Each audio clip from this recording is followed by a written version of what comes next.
ये वीडियो पनीर और छाछ पर जीएसटी देने वाली जनता के लिए बनाया है। इसके अतिरिक्त देखने की कोशिश मत करना क्योंकि मेरा विश्लेषण झेल नहीं पाओगे आप। लगभग सभी बड़े हवाई अड्डों को अडानी समूह को सौंप देने के बाद हवाई अड्डों पर निजी यानी कि प्राइवेट सुरक्षा गार्ड तैनात किए जाएंगे। ये बात समझ में आई आपको? अच्छा, इससे पहले कौन सुरक्षा करते थे? हमारी सीआईएसएफ। ये क्या होती है? अरे वही सीआईएसएफ जो 1999 में इंडियन एयरलाइंस के विमान अपहरण के बाद जिसे अफगानिस्तान के कंधार से लाया गया था। सीआईएसएफ को एयरपोर्ट सुरक्षा की जिम्मेदारी दी गई थी 2011 में, 9/11 में भी तब इन लोगों ने ही संभाला था। इंपॉर्टेंस है, समझ में आ रही होगी, इसलिए हम लोग निश्चिंत थे। अब सवाल आपके मन में आएगा कि हाँ, प्राइवेटाइजेशन होने के बाद प्राइवेट प्लेयर अडानी को मतलब सीआईएसएफ प्रोफेशनल से ऐसी क्या समस्याएं हो गई? कहीं इसके पीछे वजह वो तो नहीं कि मुद्रा पोर्ट पे कुछ ज्यादा ही मुद्राएं इन्होंने पकड़वा दी? ऐसा नहीं है, कहानी समझिए आप। दरअसल 3000 से ज्यादा सीआईएसएफ पदों को खत्म कर सरकार कह रही है कि 1924 निजी सुरक्षाकर्मी तैनात कर रहे हैं भैया, और लॉजिक दे रहे हैं कि जगह बढ़ेंगी। अरे साहब, पनीर और छाछ पे जीएसटी देने वाले ग्राहकों सिर्फ इतना ही है कि प्राइवेटाइजेशन के बाद सीआईएसएफ का बकाया उद्योगपतियों पर चढ़ जाता है। 2019 में सीआईएसएफ का नई दिल्ली के इंदिरा गांधी अंतरराष्ट्रीय हवाई अड्डे पर अगर आप देखेंगे तो 788 करोड़ रुपए अभी बकाया देना है। और सरकार पीपीपी मॉडल पे काम करती है, पीपीपी करती रहती है, और इस मॉडल के अंतर्गत लगभग 800 करोड़ रुपए सीआईएसएफ को देने हैं। अब सरकार ने दिमाग लगाया, बोला कि तो पनीर और छाछ को तो 28% के जीएसटी स्लैब में तो ला नहीं सकते अभी फिलहाल, आगे जाके लाएंगे। तो इससे अच्छा तो यह है कि हवाई यात्रियों को पैसेंजर सर्विस जो फीस होती है ना, उसको हम रिप्लेस करते हैं, जो 130 होती है, उसकी जगह से हम अब क्या करेंगे, एविएशन सिक्योरिटी फीस का भुगतान करेंगे। अब वो नहीं ज्यादा होती है, और सरकार ने मान भी लिया और बना भी दिया। अब हवाई यात्रियों को पहले की अपेक्षा अब 1.5 गुना ज्यादा शुल्क देना पड़ेगा, यानी कि ज्यादा पैसा सरकार फंड में आएगा। अब इसकी वजह से आपकी जो हवाई टिकटें हैं ना, वो महंगी हैं। इसका फायदा किसको हो रहा है? सीआईएसएफ के जवानों को, उनको भुगतान मिलेगा है ना, उनको भुगतान मिलेगा, आसानी से भुगतान किया जा सकेगा, तो करो ना। लेकिन जैसा आपको पता है, ये हमारा इंडिया है, यहां इंसानों को #NotSoInsan समझा जाता है। तो कहने वाले कह रहे हैं कि देखो, कॉर्पोरेटर्स जो है ना, अपने निजी गार्ड की नियुक्ति पर जोर इसलिए दे रहे हैं ताकि उनसे 1/4 तनख्वाह में ना काम 4 गुना करा लिया जाए। पैसा बचेगा, प्रॉफिट आएगा, यही तो इन लोगों का मकसद होता है। एविएशन सेक्टर की फीस में भी पैसा बचा लेंगे, इनको यही चाहिए। इसलिए सरकार पर भी दबाव भी लगातार डाला जा रहा है। ये दबाव कैसे डाल लेते हैं? और फंड दिलवाइए ना, इलेक्शन फंड। सीआईएसएफ को एयरपोर्ट सुरक्षा से बाहर किया जा रहा है। एक बात यह समझ में आनी चाहिए, जब राजनीतिक चंदा देते हो तो यही चीज होती है। दूसरी बात, सीआईएसएफ को हटाना है और कॉर्पोरेट को घुसाना है, यह सिंपल सा लॉजिक है मेरे भाई। सीआईएसएफ के 3049 पद को समाप्त किए जाएंगे और 1924 पदों पर निजी सुरक्षा कर्मियों को तैनात किया जाएगा। और आप यह कह रहे हैं कि नौकरियां पैदा होंगी? अरे मतलब हद है यार। माना कि पनीर और छाछ पर मैं और आप जीएसटी दे रहे हैं, मैं तो खैर वे प्रोटीन पे भी दे रहा हूं। अगर पनीर छाछ पे जीएसटी दे रहे हैं, इसका मतलब थोड़ी ना कि सोचने समझ सकती बिल्कुल खत्म हो गई है। अरे साहब, दुगनी नौकरी खा करके आप आधी नौकरी दे रहे हो और कह रहे हो कि हम नौकरियां बढ़ा रहे हैं। अरे ऐसे नहीं चलेगा ना। सच तो दोस्त ये है कि नौकरियां बढ़ नहीं रही हैं, ये घट रही हैं। और आपने जो 3000 सीआईएसएफ पोस्टों को आपने ना जो एनपीएस स्टाइल में राइट ऑफ जो किया है ना, इसमें केवल सिपाही जवान नहीं आते हैं, बल्कि इसमें सूबेदार मिलेंगे आपको, इंस्पेक्टर भी हैं, असिस्टेंट कमांडेंट भी हैं, डिप्टी कमांडेंट हैं, और कमांडेंट स्तर तक के अधिकारी भी इस पर प्रभावित होंगे। सर, तीसरी बात कर लूं, कंपनी में आप जाएंगे तो किस पे जोर देते हैं? कॉस्ट कटिंग, पैसा दो, मुनाफा दो। क्या क्या होता है कॉस्ट कटिंग के नाम को, आपको पता है? बिल्कुल। एक विश्लेषण में पाया गया है कि कई गैर संवेदनशील कामों के लिए सशस्त्र बल यानी कि सीआईएसएफ जवानों की जरूरत है ही नहीं। ये कहते हैं कि ऐसे काम तो हमारे सीसीटीवी कैमरा कर सकते हैं, ऐसे काम तो हमारे निजी सुरक्षा कर्मी भी कर सकते हैं, जबकि कुछ क्षेत्रों में सीसीटीवी कैमरा लगा करके निगरानी की जा सकती है। चलो मान लिया बात, चलो ठीक है, कॉस्ट कटिंग। लेकिन साहब एक बात बताइए, सीसीटीवी कैमरा क्या कर सकता है? देख सकता है? रोक सकता है क्या? सिर्फ रिकॉर्ड ही तो कर सकता है, रोक टोक तो और ठोक तो नहीं सकता ना। ये काम तो आपको कोई एक ट्रेंड व्यक्ति ही कर सकता है, जवान ही कर सकता है, या सीसीटीवी कैमरा बोलेगा रुक जाइए? ऐसा नहीं है ना। चौथी बात, एक महत्वपूर्ण बात यहां उठती है कि जब 1999 में विमान अपहरण और 2011 में 9/11 जैसी आतंकी घटनाएं होती हैं, जो विमान को अपहरण करके ही अंजाम दी गई थी, उसके बाद से प्रशिक्षित और विशेषज्ञ सुरक्षा बल सीआईएसएफ की नियुक्ति की गई थी। तो पता होगा ना आपको, क्या अब सरकार को ऐसा कोई फीडबैक मिल गया है कि नहीं अब कुछ नहीं होगा, अब कोई आतंकी घटना या फिर विमान अपहरण जैसी घटनाएं होंगे ही नहीं, बिल्कुल नहीं होंगे, बिल्कुल संभावना नहीं इसके लिए, या फिर खतरा कम हो रहा है, ऐसा कोई इनपुट मिल गया है क्या सर आपको? इसलिए सीआईएसएफ के स्थान पर निजी सुरक्षा गार्ड लगाए जा रहे हैं। तो सवाल बन जाता है साहब, अगर ऐसा फीडबैक पहले ऐसा फीडबैक मिलेगा ही नहीं, पहली बात आपको, अरे जोखिम की संभावना बढ़ती जा रही है, जिसे थ्रेट परसेप्शन कहते हैं, कि समीक्षा के बाद जो की जाती है, एक गनर भी जब किसी को सुरक्षा में दिया जाता है तो उसका भी थ्रेट परसेप्शन आंका जाता है। XYZ सुरक्षा व्यवस्था उसी थ्रेट परसेप्शन के आधार पर दी जाती, कौन सी सुरक्षा इनको देनी है वो आधार पर दी जाती है। क्या थ्रेट परसेप्शन है सर आपका? थ्रेट परसेप्शन आंकने का कार्य इंटेलिजेंस विभाग है ना, वही करता है।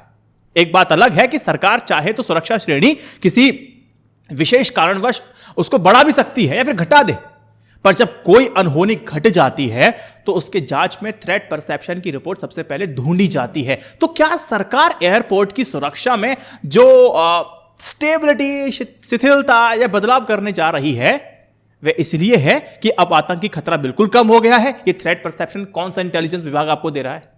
यह भी आर्थिक संकट से जूझ रही सरकार का खर्चा घटाओ अभियान है क्या? इस सरकार को स्पष्ट करना पड़ेगा। यह बहुत बड़ी टेंशन वाली बात है ना। हाँ, हम लोग तो सिर्फ बने हैं ना नेहरू जी गाली देने के लिए। कॉस्ट कटिंग नेहरू जी ने उस वक्त क्यों कर ली थी? सुरक्षा पर, सैन्य पर उन्होंने खर्चा कम क्यों कर दिया था? नेहरू जी को कैसे लग गया था कि हम पे हमला नहीं होगा? हमला हो गया, हमने फिर आज आके हम गालियां दे रहे हैं। उस वक्त की परिस्थिति में हम गए नहीं। अरे आज की परिस्थिति में रहकर आज ही आपसे सवाल पूछ रहा हूं कि आपको ऐसा थ्रेट परसेप्शन की रिपोर्ट देने वाला इंटेलिजेंस विभाग, मेरे से ज्यादा बहुत ज्यादा बच्चे और लोग होंगे, पढ़े लिखे लोग हैं, जबरदस्त लोग होंगे, लेकिन मुझे आप ये बताइए भैया, ये थ्रेट परसेप्शन ऐसी कौन सी रिपोर्ट मिली है कि जहां पर आपको सीआईएसएफ प्रशिक्षित लोगों की आवश्यकता नहीं, एक सिक्योरिटी गार्ड की आवश्यकता है, जो भी प्रोफेशनल भी ढंग से नहीं मिलेंगे। आगे समझाऊंगा क्या कह रहा हूं। अब सिविल एविएशन की सुरक्षा समिति का एक तर्क सुन लीजिए। वो कहते हैं कि जो निजी आपका सुरक्षा गार्ड होगा ना, प्राइवेट जो सिक्योरिटी गार्ड होगा ना, उसकी तैनाती से पैसों की बचत होगी। ये बात सही है, बिल्कुल होगी। सीआईएसएफ की तैनाती पर अब देखेंगे एज कंपैरेटिवली अधिक खर्च आता है, सिक्योरिटी गार्ड पर कम आएगा। क्या हम सिक्योरिटी गार्ड और सीआईएसएफ की ट्रेनिंग को एक तराजू में तोल करके देखेंगे? उन दोनों काम को एक मानेंगे? ट्रेनिंग का अर्थ केवल मॉक ड्रिल और स्मार्ट रूप से दिखना ही नहीं होता है सर, बल्कि एक सोच समझ भी होती है, एक परख का भी विकसित करना होता है, जो किसी एक संदिग्ध हरकत को, दृश्य को, आवाज को, परिस्थितियों को, सिचुएशन पर सतर्क हो जाए। यह भी तो चाहिए होता है। यानी मॉक ड्रिल और बना दिया स्मार्ट दिख रहे हैं, रिफ्लेक्स एक्शन की तरह होना चाहिए दिमाग व्यक्ति का। सरकार को चाहिए था कि यदि प्रबंधन निजी कंपनी को दे भी दिया गया है तो सुरक्षा के सभी आयाम वह खुद संभालती, ना कि प्रबंधन कंपनी को देती। जिम्मेदारी भी सौंप देती कि वह जो काम है वो एक सिक्योरिटी गार्ड की कंपनी खोलकर कर ले। इस नई व्यवस्था से धन की बचत भले ही हो जाए दोस्त, पर यदि एक आतंकी घटना घट जाएगी ना तो असर मेरे पे और आप पे 2-4 दिन पड़ेगा क्या? अरे वैश्विक प्रभाव पड़ेगा। फिर देना कि पैसा क्यों नहीं आ रहा है, एफडीज क्यों नहीं आ रही हैं? यही सब सोच करके 1999 में विमान अपहरण और अमेरिका की 9/11 आतंकी घटना के बाद सभी हवाई अड्डे सीआईएसएफ सुरक्षा के लिए सौंप दिए गए थे। उसके बाद कोई बड़ी घटना हुई नहीं हुई। सोच पा रहे हैं कुछ? आपको पता है 1 सितंबर 2022 सीआईएसएफ ने नागपुर में आरएसएस मुख्यालय हेडगेवार भवन की सुरक्षा संभाल ली है। देखो, हंसना और गाली देना दोनों बंद कीजिए। क्या ये आपको हैरान करने वाली खबर नहीं लगती कि एयरपोर्ट जहां हजारों लाखों यात्रियों का आवागमन होता है वहां निजी सुरक्षा गार्ड तैनात होंगे और आरएसएस मुख्यालय या फिर मुकेश अंबानी, गौतम अडानी आदि के निजी सुरक्षा में सीआईएसएफ और सीआरपीएफ करेगी। और हमारी प्राइवेट सिक्योरिटी गार्ड जिनकी ट्रेनिंग पे मतलब कुछ पता ही नहीं है। एक बात मैंने कहीं पढ़ी थी कि एक शीर्ष उद्योगपति की सड़क दुर्घटना में मौत हो जाने पर रोड डिजाइन की बात हो रही है, ट्रैफिक रूल्स से लेकर के व्हील सेफ्टी के नियमों तक को रिव्यू किया जा रहा है। हर साल 4 लाख सड़क दुर्घटनाएं और 1.5 लाख मौतें जो नहीं कर पाई वो एक भले आदमी ने जाते जाते कर दिया। एक मजदूर और एक मिस्त्री के बीच का अंतर है, समझे? छाछ और पनीर पर जीएसटी देने वाले मेरे उपभोक्ता। अंतिम बात कह देता हूं बस, सीआईएसएफ की जगह निजी कंपनी के जो सुरक्षा गार्ड तैनात किए जाने का निर्णय जो मोदी सरकार ने लिया है, कौन से कानून के अधिकार के तौर पर, किस अंतर्गत लिया है, किस कानून के अंतर्गत लिया, बताइए आप जरा। अरे हम सब जानते हैं ना, सीआईएसएफ हो या फिर कोई अन्य अर्ध सुरक्षा बल हो, भारत सरकार द्वारा निर्मित एक संवैधानिक बल है, जिसको हम अंग्रेजी में कहते हैं ना extended arm of the state. याद है ना आपको? क्या निजी सुरक्षा बलों के पास ऐसी कोई कानूनी शक्ति है या फिर लीगल टेंडर है? बताइए, है? नहीं है ना। अगर एक स्वतंत्र देश के स्वतंत्र नागरिक होने के कारण मैं किसी निजी सुरक्षा गार्ड के द्वारा अपने को चेक कराने से अगर मना कर दूं, तो कानून के किस प्रावधान से आप मुझ पर कार्रवाई करने को मना कर सकेंगे? मैं बस सिर्फ जानकारी चाह रहा हूं, सिर्फ जिज्ञासा है। देखिए, प्राइवेट स्पेस जैसे मेरा क्लब हो गया, मेरा स्कूल हो गया, मेरा घर हो गया, सिक्योरिटी गार्ड को मैं रखूंगा, वो रोकेगा तो रुकना पड़ेगा, क्योंकि मैंने उसको पैसे दिए हैं ना अपनी सिक्योरिटी के लिए, वो सब कुछ करेगा। पब्लिक प्लेस कोई प्राइवेट स्पेस तो है नहीं, है ना। यहां पर मेरी सुरक्षा की जिम्मेदारी स्टेट या फिर राज्य की होती है पब्लिक स्पेस में, ये किसी निजी कंपनी की जिम्मेदारी थोड़ी ना है, और ना हो सकती है। मैं सीआईएसएफ को अपनी चेकिंग करने से नहीं रोक सकता, लेकिन निजी गार्ड को मैं बिल्कुल कह सकता हूं, कानूनी हक से। क्या तर्क दूंगा मैं रोकते हुए? क्या कहूंगा? मैं कहूंगा कि मेरा निजी हक है भाई साहब, मेरी जांचें, राइट टू प्राइवेसी है, मेरा व्यक्तिगत स्वतंत्रता का हनन हो रहा है, इसके रूप में देख रहा हूं मैं, तो नहीं ले दूंगा आपको तलाशी। और कौन से कानून हक है आपके पास जो मेरी तलाशी आप लेंगे? नहीं दूंगा, सिंपल। माना कि बहुत सारे सरकारी कंपनियों में भी निजी सुरक्षा एजेंसियां तैनात हैं और खर्च बचाने के नाम पर सालों से यह होता आया है, हो रहा है, लेकिन रिवाज कोई कानून बन जाता है? नहीं ना।